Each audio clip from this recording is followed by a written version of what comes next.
Chapter 3. It was a bright, chilly morning in Hooksterdam. Jane stepped out of the small dressing chamber of the great teepee on the hill, wrapping her blue cloak tighter around her as she walked to the door.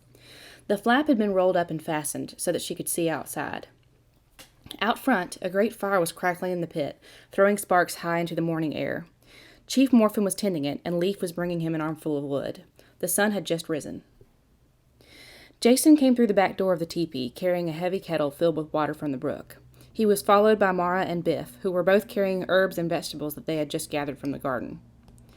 "Good morning," Jason said, as she stepped aside so that he could pass through the front door. "Did you sleep well, honey?" Mara asked with her kind, matronly smile. She was an admirable woman, sweet-natured but firm, hard-working but happy, and she and the chief spent many an evening by the fire, discussing the affairs of the village, working through the difficulties and the good times together, while she patched the holes in the knees of her boy's breeches. Currently, she was several months pregnant, but that didn't seem to be slowing her down in the slightest. "Very well, thank you," Jane said. "I've grown to really like the cots you hookies use over the past 4 weeks. I wouldn't be surprised if my own mattress felt uncomfortable now, comparatively. Can I help you with anything?" No, dear. You have a long day ahead of you. Enjoy some peace and quiet this morning." Jane, greeting Morphin and Leaf, warmed herself by the fire as Jason hooked the kettle to its tripod. "Where's Edna?" she asked. Morphin grinned. "She's carrying out the difficult task of making sure that Dox and Yuri wash their faces properly." Leaf shook his head with a mixture of superiority and sympathy. "I remember those days," he said wisely, "but they've got to learn, else they never get matured." Morphin, after finishing feeding the fire, stood back and brushed his hands off, turning to Jane and Jason. "All the preparations have been made to travel to the Inger hamlet. I suggest we eat an early breakfast and leave right away. We need to get there before dark, and it's a long trip." Jason nodded. "Sounds good." "I'll put together breakfast then," Jane said, heading to the teepee. "Should I get us enough for Jerem and Axman to eat with us?" "Yes, here they come now." They breakfasted nicely on dried venison, some cheese, and hunks of bread warmed over the fire. The rest of the village was hardly awake before they had finished and were preparing for their departure. Each of them strapped packs of supplies onto their backs. The 3 hookies carried their javelins. Jane wore her ring and a dagger, and Jason bore the sword of the kingdom and the shield. The latter blew out a big breath of air as he finished fastening his belt, and Jerem looked at him amusedly. "Nervous?" "You bet I am," Jason said miserably. "Aside from the fact that this is our very first mission, what if the Ingers don't believe us and get ticked off? Or even worse, they could betray us to our enemies." Morphin shook his head. "The Ingers would never betray you to the Terrafungs. If they have a problem with you, they'll deal with it themselves." "Oh, that's helpful," Jason grimaced. Morphin grinned. "They're not like us hookies, Jason. Not by a long shot. Different government, different society, different circumstances. Prepare yourself for that."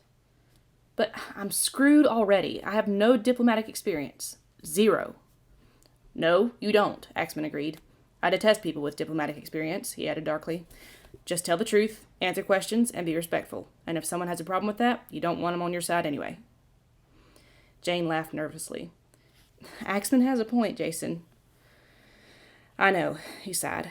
"I just hope the Ingers trust the fact that we have the sword and the other treasures from the tower as much as your tribe did." "It's hard to deny the importance of that sword when you see it," Jerem said. "Let's get moving, people," Axman said, shouldering his pack. After saying goodbye to Mara, Edna, and the boys, they walked down the long village lane to the gate, and with a wave to the watching villagers, stepped out into the dark woods. The past 4 weeks had been quiet but productive ones. Jane and Jason had quickly become acclimated to their new environment and lifestyle. The hooky women made for them both deerskin clothing, dresses for Jane and shirts and trousers for Jason. He kept his beloved jeans and considered the trousers only as backup, all of which featured plenty of decorative fringe and beadwork, which was a design custom that distinguished ranks among the hookies. When they donned these new outfits and added their blue cloaks, the effect was quite nice. They both fit into their surroundings better, but at the same time were set apart from the others in a way that was only appropriate considering their mission in Griffyngrein. Though nothing particularly significant had happened in those 4 weeks, they had learned much. They got to know the villagers and spent many hours with Jerem, Morphin, and the recovering Rainiff, asking all sorts of questions and learning anything they could about Griffyngrein, its history, its people, and its current circumstances. Jane studied her book of healing and even tried out various remedies on minor injuries occasionally acquired by the villagers, like cuts, sprains, and bruises. They both received training for javelin throwing. Golgotha, who, along with Rainiff, remained in the village for now, despite his disgust for hookies, taught them how to shoot a bow. And Axman insisted on teaching them how to walk quietly. He would take them outside the gate and make them creep back and forth through the brush until the sounds of their moccasin-clad feet became almost imperceptible. But although Jason unsheathed his sword every now and then and awkwardly practiced wielding it against an imaginary foe, no one could teach him how to use it. Swords were not customary weapons in the Hookie tribe. Morfin was hoping that Jason could receive training from the Ingers, who were very skilled swordsmen. The obvious first step to overturning the Dark Revolution was to build an alliance amongst the conquered Griffyngreins. Jane and Jason learned about each tribe and species of native, and they planned to contact each of them through the coming months. Rainiff, Morfin, and Jerem all agreed that the Ingers should be the first ones. They trusted them to hear Jane and Jason out, and gaining the allegiance of this tribe would be a great tactical advantage due to the superior combat skills of their famous warrior class. So, when Jane and Jason felt reasonably prepared, they had sent a message to King Tarrin. After receiving a prompt answer, the two of them and their Hookie counselors had quickly arranged the journey to the Inger stronghold. As always, Axman was their guide. The journey had to be made with the utmost caution, for there were not as many reliable routes to the Inger stronghold as there were to the tower. But if anyone knew how to get there safely, it was Axman, and they all trusted him. On and on they traveled, stopping only occasionally for rest. Once, they almost walked straight into the midst of a new Terfung fort, but Axman spotted signs of their occupation and turned aside just in time. Finally, in the early evening, they reached a place where the forest stopped, and a very tall, smooth, vertical rock slab stretched in either direction as far as the eye could see. They turned to the right and walked alongside this natural wall for perhaps 20 yards, and here found a great iron gate. Axman stepped towards it. "Halt!" came a voice from above. They looked up and saw the silhouettes of two armed men standing on top of the rock. "Identify yourselves," the voice commanded. "We are the party from Hooksterdam that King Tarrin is expecting. Chief Morfin, Jerem Right Hand, Principal Spy Axman, and 2 honored guests. We have here the King's letter of invitation that was recently delivered to us, as proof of our honesty." Axman waved the letter above his head. And here there's a footnote. Jerem's title of Right Hand is not a last name. It refers to his rank as the chief second in command and is only used in formal settings. "Give it to the footman I'm sending to the gate for inspection," the guard answered after a pause. They handed over the letter as requested and waited a maddeningly long time for him to return. There was a click as the lock of the gate was released by some unseen trigger, and it swung open with a groan. "You may enter," the guard called. "What would they have done if we'd been enemies?" Jason asked in a low voice to Axman, like a group of Terfungs. "On top of that wall, they have mechanisms that shower boulders down on unwelcome visitors," Axman said calmly. "Crushes them to a pulp in the blink of an eye." "Oh, right, Jason said, feeling a tremor just between his shoulder blades as they stepped through the gateway. They found themselves on the other side of the rock in a loosely wooded area on a cobblestone road. There was no undergrowth here. The trees were domestic, with smooth, milky white bark. The atmosphere was hushed and still. A gentle, pale light from the overcast sky filtered through the almost bare treetops. Occasionally, a lone bird would call out tranquilly. As they walked quietly through this area, they passed several fountains, very intricately and delicately designed. It was an unusual sight to Jane and Jason after they had spent so many days living the simple lifestyle of the Hookie tribe, but they also noticed that there was no water in any of the fountains. The ground was scattered here and there with fallen leaves, pale browns and rich burgundies. Before them, on the far side of the hamlet, stood a great mountain. Towering over the valley with its head wreathed in fog, it looked like a wise, white-haired old man surveying the generations following him with the watchful eyes of a protector and provider. It was a calm, noble place. Soon they were passing buildings on their left and right, along off-jutting lanes. Most of them were homes, but they occasionally passed a small shop or a stable, where they could smell the familiar scent of horses and could see their noble forms in the shadows of the stalls. Jane suddenly, achingly remembered Bess and Walker. Where had they run off to? Where were they now? Up ahead, the road led to the doorstep of the royal residence. It was a long stone building, only 1 story high, with tall windows at intervals along the way and a tapered roof of dark-stained wood slabs. They went up the steps to the large, elaborately carved, double-door entrance. It was time to meet the Ingers. Here we change scenes. The crew of the Trinity reacted to the bizarre invasion admirably. Never had they dreamt that anything like this would happen, and yet they restored order quickly and methodically, instantly setting about repairing damage and tending the wounded.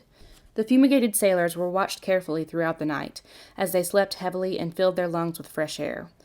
One of them, who had already been weakened by an earlier illness, now had a fever. The rest of them simply seemed to be under the influence of a sleeping drug, and the ship's medic concluded that the effects would wear off soon, leaving behind some nasty hangovers but no permanent damage.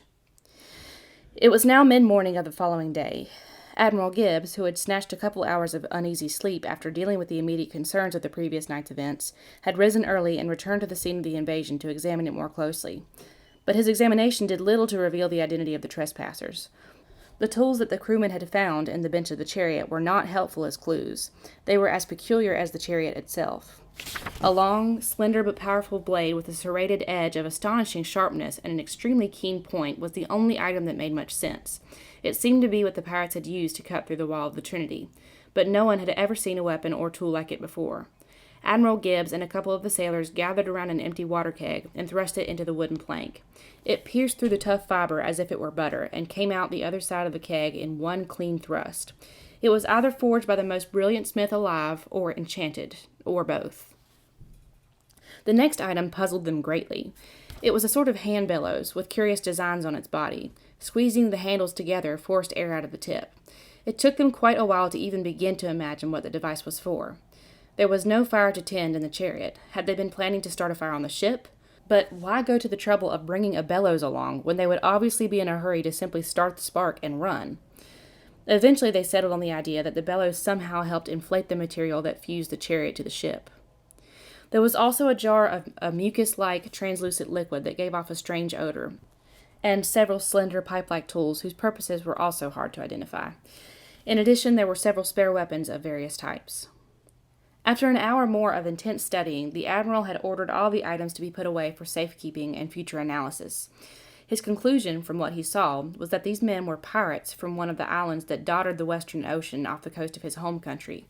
But how they had managed to contrive such an uncanny but impressive scheme, and why 3 men, however powerful, would try to break into a warship carrying the most legendary class of warriors in the hemisphere, these questions remained unanswered. Now, he paced back and forth, arms folded, before the Trinity's small holding cell, his keen eyes searching the faces of the rough men on the other side of the bars. The lanky one had sprawled out on a cot, the muscular one was slumped against the wall, and the big one leaned up against the bars, following the Admiral's movements with eyes that reminded one eerily of a predator's. "What do you make of them, Admiral?" Captain Larkpin asked, looking darkly at the pirates. "I don't know. Frankly, I'm confounded. But one thing is for certain. They are going to become very familiar with this cell. From what I can tell, there is nothing I can do with them until we return home, and who knows when that will be. Some of the men talk of holding a trial here on board." "Where the prisoners are completely isolated from legal support? No, I will not do that. I have never approved of that course of action. As long as my men are no longer in any danger, the pirates can wait until we reach land." "I understand, sir." "Have they been like this ever since they were captured?" Captain Larkpin nodded. "They haven't spoken a word." The Admiral stared searchingly at the big pirate for one moment longer, and then, with a sigh, turned impatiently away. "See that they are looked after. Right now we don't have time to question them. There are more pressing matters at hand." "Aye, aye, sir." "I have summoned the captains. Please join us in my cabin as soon as they board." "I will, sir." Chapter 4. "Well, can you see them, Ezra? What do you think?" King Tarrin amusedly watched his son, who had opened the shutter a crack, as he peered out at the group approaching the front door of the royal residence. Prince Ezra straightened and looked at the king incredulously. "Father, they're practically children." "Is that so? Strange indeed. Just how old are they, do you think?" "At least a couple years younger than me. I'm sure of it." "It may be that they are wise beyond their years, just as you are." Prince Ezra applied his eye to the shutter again, doubtfully. "They look common enough. They certainly don't carry themselves like leaders." "Is the boy wearing the sword?" Tarrin asked eagerly, strongly tempted to look through the crack himself. "I can't tell. They are both wearing cloaks. His belt is hidden." "Well, perhaps we should cease our spying and wait for them to come into the room. We will learn all we want to know then." Prince Ezra had mastered all the subtleties of the courtly graces and how to assert his presence in a room, and he plied his skills meticulously for situations such as this one. He assumed a commanding stance in the middle of the floor, centering his attention just to the right of the doorway instead of directly at it, an action that balanced an openness to receiving guests with a studied indifference as to their identity. His left hand rested on the hilt of his ceremonial sword. His right leg was bent and positioned ahead of his left, and his right arm was folded behind his back, under the flowing cape. His expression was as grave as ever, but he was prepared to be very gracious to the strangers. King Tarrin habitually dressed more plainly than his son. He wore a gray wool tunic and breeches, black boots, and a short black cape thrown over one shoulder. His crown was silver and of a simple but handsome design. He wore a signet ring on his right hand. His hair was black and silver, and his gray eyes were intelligent and noble, betraying his pleasant nature with a subtle twinkle. He took his place in the center of the room with the prince to his right, waiting calmly to welcome his guests. In a moment they heard the pounding of the great knocker at the door of the residence. Soon after, footsteps approached the king's chamber. A pause. Ezra realized with annoyance that he was holding his breath, and slowly inhaled. A knock on the door.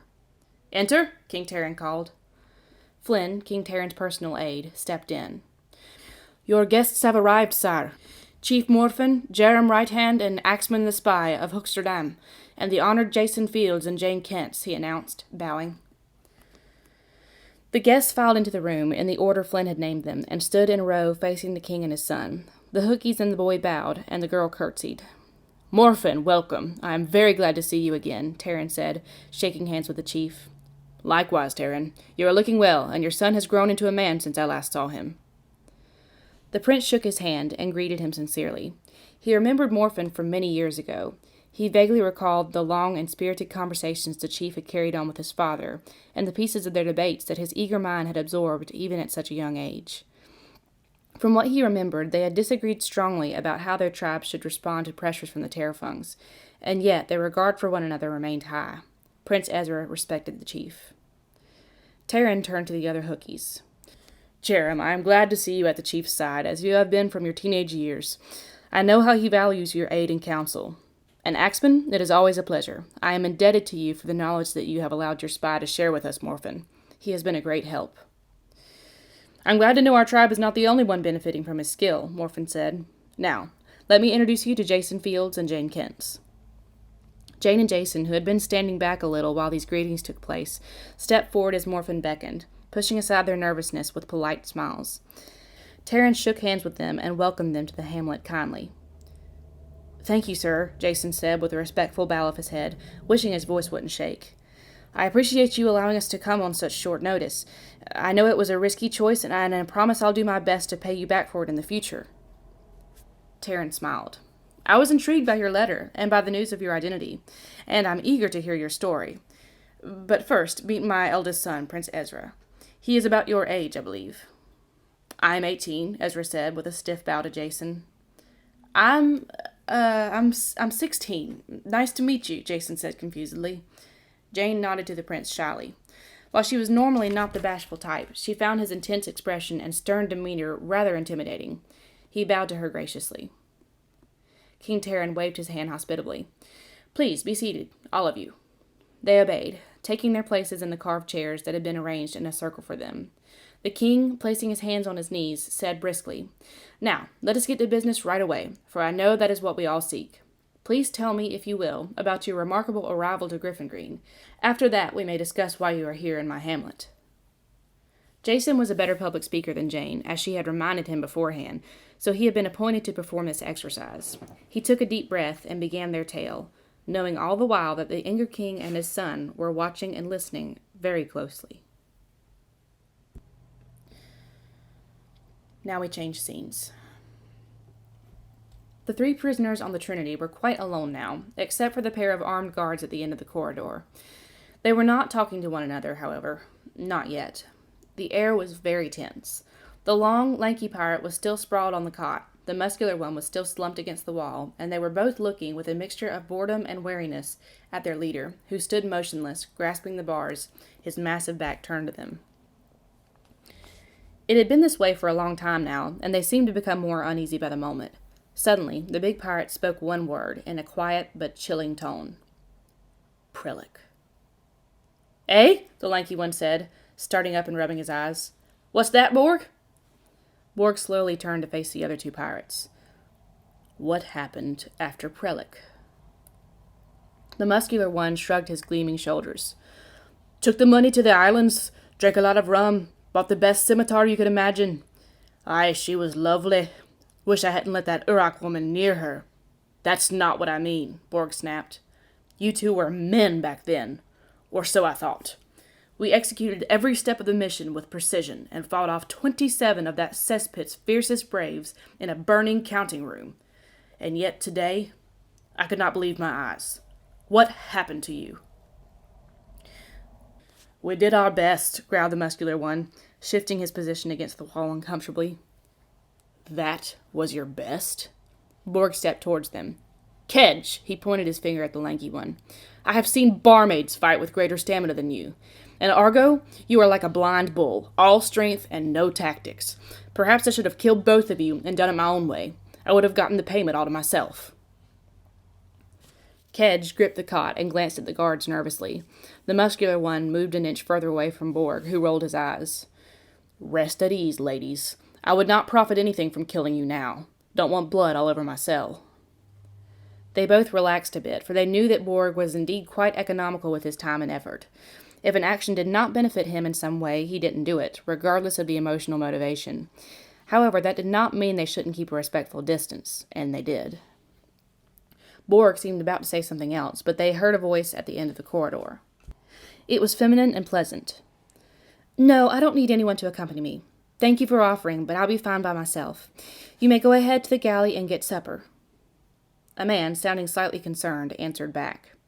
"If you say so, ma'am, but you really should let us stand here at least, just to keep an eye on them. They're a dangerous lot, I'm telling you." The girl's voice stopped him with a laugh. "Maybe so, Parian, but so am I, in my own way. I have no fear of them. I appreciate your concern, but please go get some food and rest. The prisoners will be well guarded in the changeover, I assure you." "Aye, aye. Thank you, ma'am, and be careful," the guard said gruffly. The prisoners heard the guards mounting the ladder. Then they heard footsteps coming towards them.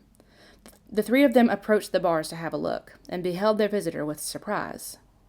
She was merely a young girl, around 19 years old, with delicate features and vivid blue eyes that looked penetratingly into those of the prisoners.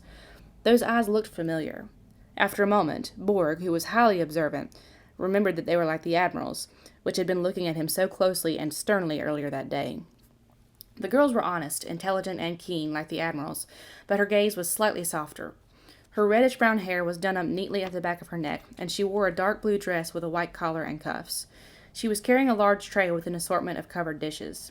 Standing directly in front of Borg, she looked at him calmly, without a trace of fear in her face, though she looked very small in comparison to him, for she did not reach even his shoulder in height. They stared at her for some time, not quite sure what to think. Finally, Borg grinned and gave a rough chuckle. "Well, well, this is a surprise. You're quite a young, dainty one to be tending to prisoners." He looked her up and down. "What have you done to earn such a job? You must be far less innocent than you look." The other two chuckled jeeringly. The girl, however, was not at all disturbed. She smiled.